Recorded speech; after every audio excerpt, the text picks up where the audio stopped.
So my first question for you, tell us, for those who might not know, explain a little bit about Yom Kippur and why it's the holiest year in the Jewish faith.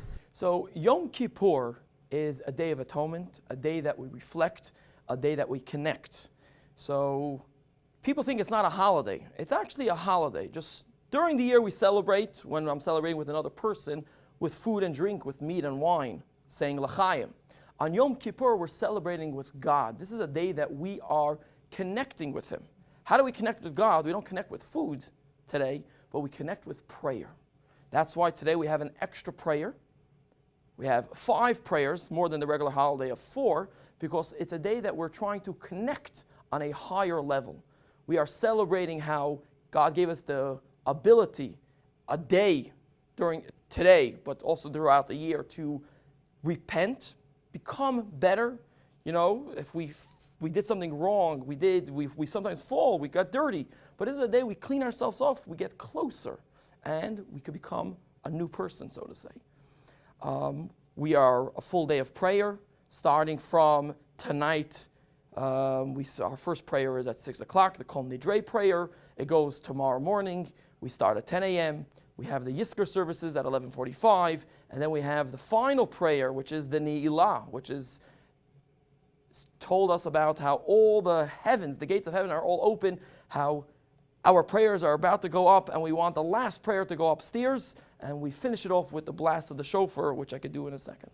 Absolutely. And real briefly, Yom Kippur, typically compared to a regular service for Yom Kippur, how much more people would you say come We always say that at Chabad, there's always a cheer, no membership needed.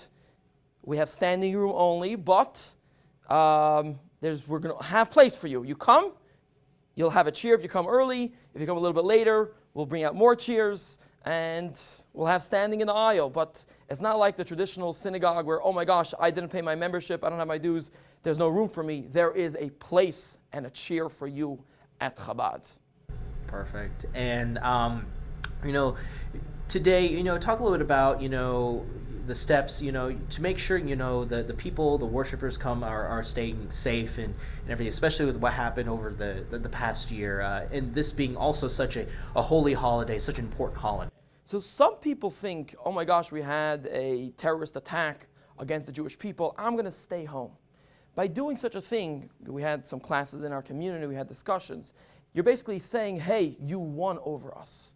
The way we look at it and the way we try to tell our people is, let's remember those that were hurt and were taken from us, especially last year in Pittsburgh or in San Diego or in other places. And we're going to show the world that our connection to God is not going to be taken away from us, and we're not going to be afraid. We're going to continue to say, Am Yisrael Chai, the Jewish nation is here, is alive, more than ever and better than ever. Gotcha. Specifically for the synagogue, any particular security measures you have in place, or are you just saying just be aware of your surroundings? No, we were in talks with Metro. They're going to have security throughout the services tonight, tomorrow. In general, they come here. I want to say a big thanks for them. We have our private security inside and outside. People that don't know, it's not always is it going to say security on them, but we have precautions that we took physically to protect our members. For tomorrow, the final prayer, the Ne'ilat prayer, which starts at 5 p.m. and right before sundown, as the sun is going down beneath the mountains, we have the shofar blowing. Everyone is invited. Again, like we said before, there's a place for everybody at Chabad.